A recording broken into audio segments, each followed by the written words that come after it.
To Vivekananda coaching channel. मैं गोकुल कुमार आप सभी को अपने इस चैनल पर स्वागत करता हूं और आज के इस वीडियो में आप देखेंगे जो बहुत सारे प्रतियोगिता परीक्षा के कुछ मैथमेटिक्स के क्वेश्चन ट्रिकी वाइज हम सॉल्व करने जा रहे हैं और उस चीज को आप लोग सीखने की कोशिश करें। चलिए ध्यान दीजिए। पहला क्वेश्चन ट्रेन से रिलेटेड ही है। पिछले क्लास में भी मैंने ट्रेन से रिलेटेड कुछ क्वेश्चन टाइप को मैंने बताया था, सॉल्व करना सिखाया था। इसमें भी जो है वो एक टाइप मैंने क्वेश्चन लिया है। इस टाइप का भी क्वेश्चन अक्सर बहुत सारे कॉम्पिटिटिव एग्जाम में पूछा गया है। एक ट्रेन अपनी वास्तविक गति से 3/5 से चलती है, ठीक है।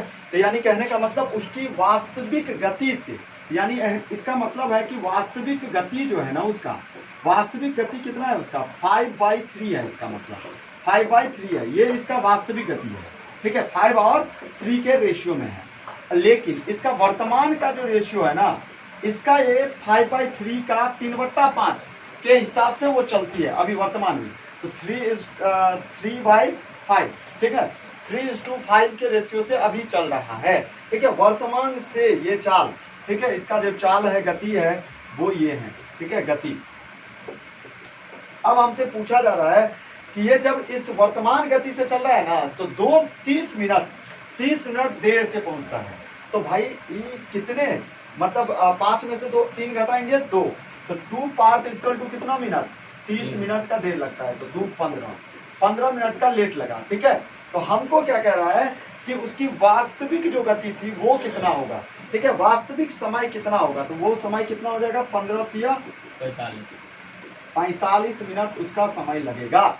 यानी पहले उसको 45 मिनट, वास्तविक जो टाइम लगता वो 45 मिनट लगता, और उसमें उसको 30 मिनट देर से पहुंचती है, ठीक है।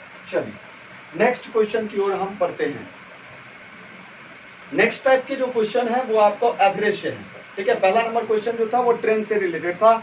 दूसरा जो ये क्वेश्चन है वो है ट्रेन औसत से रिलेटेड, एवरेज से रिलेटेड क्वेश्चन। बहुत इंपॉर्टेंट क्वेश्चन है, अक्सर क्वेश्चन एग्जाम में इस टाइप के पूछे भी जाते हैं।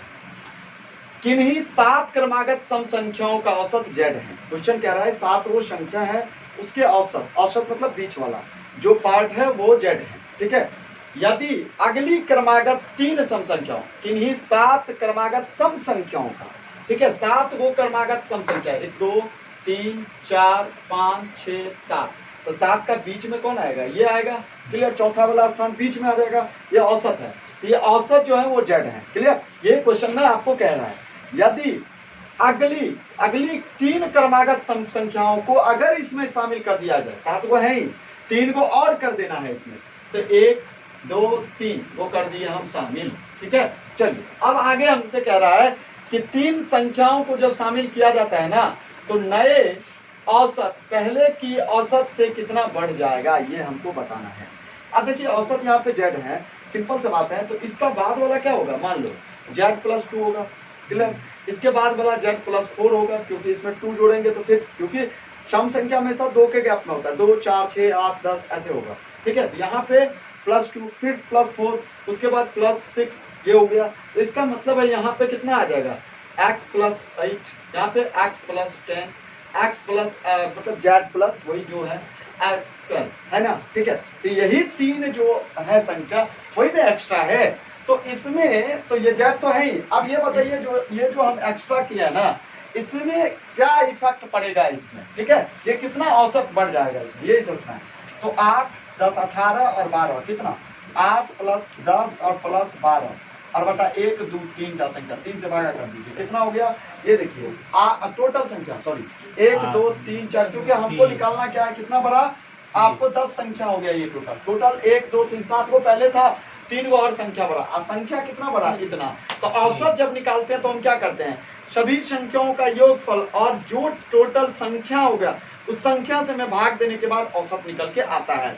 और औसत का फॉर्मेट क्या होता है, औसत बराबर मतलब एवरेज बराबर क्या होता है, सभी संख्याओं का योगफल। अब बट्टा में निकालेंगे जितनी संख्या होगी वो, अगर हमें टोटल संख्या का योगफल निकालना हो तो औसत से हम उस संख्या को गुना कर देंगे, निकल के आ जाएगा औसतों का योग, ठीक है। योगफल कितना होगा, अब देखिए संख्याओं का जो योगफल होगा वो निकल के आ जाएगा औसत को जितना संख्या होगा उससे गुना करने पर।